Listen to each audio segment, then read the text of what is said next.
দর্শক, চট্টগ্রামে বাড়ছে হাম আক্রান্ত রোগীর সংখ্যা, যেমনটা আপনাদেরকে ইতিমধ্যেই জানানো হয়েছে। এই বিষয়ে আরো খবর জানাতে চট্টগ্রাম হাসপাতাল থেকে এখন যুক্ত হচ্ছেন আমাদের সঙ্গে সহকর্মী আকরাম।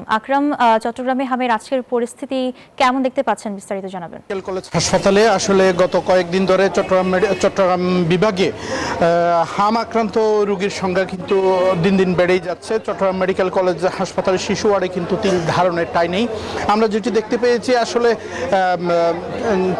চিকিৎসকরা বলছেন চট্টগ্রাম মেডিকেল কলেজে যেভাবে রোগী আসছেন পুরো বিভাগ থেকে, তাদেরকে এই পরিস্থিতি মোকাবেলার জন্য প্রস্তুত আছেন। এবং আমরা স্বাস্থ্য বিভাগের সাথে কথা বলেছি। স্বাস্থ্য বিভাগের পক্ষ থেকে যেটি জানানো হয়েছে সেটি হচ্ছে তাদের পর্যাপ্ত পরিমাণ টিকার ডোজ মজুদ আছে এবং আগামী 20 তারিখ থেকে কিন্তু বিশেষ টিকাদান ক্যাম্পেইন শুরু হবে। সেই টিকাদান ক্যাম্পেইনের মাধ্যমে পুরো চট্টগ্রাম বিভাগের প্রতিটি উপজেলায় প্রায় 43 লাখ শিশুকে টিকার আওতায় আনা হবে বলে আমাদেরকে জানিয়েছেন। ইতিমধ্যে 3 লাখ ডোজ টিকা জমা আছে এবং প্রতিদিন 80,000 শিশুকে টিকাদানের লক্ষ্য নিয়ে অগ্রসর হচ্ছে বলে জানিয়েছেন স্বাস্থ্য বিভাগের কর্মকর্তারা।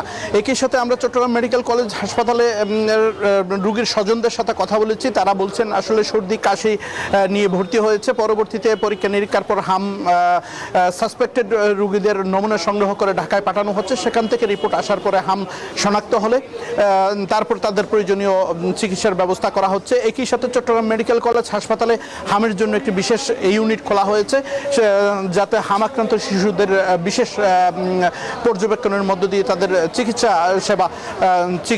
সেবা প্রদান করা হয়।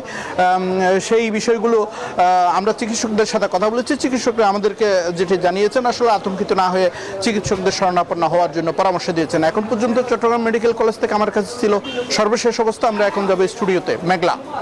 আকরাম, আপনাকে ধন্যবাদ।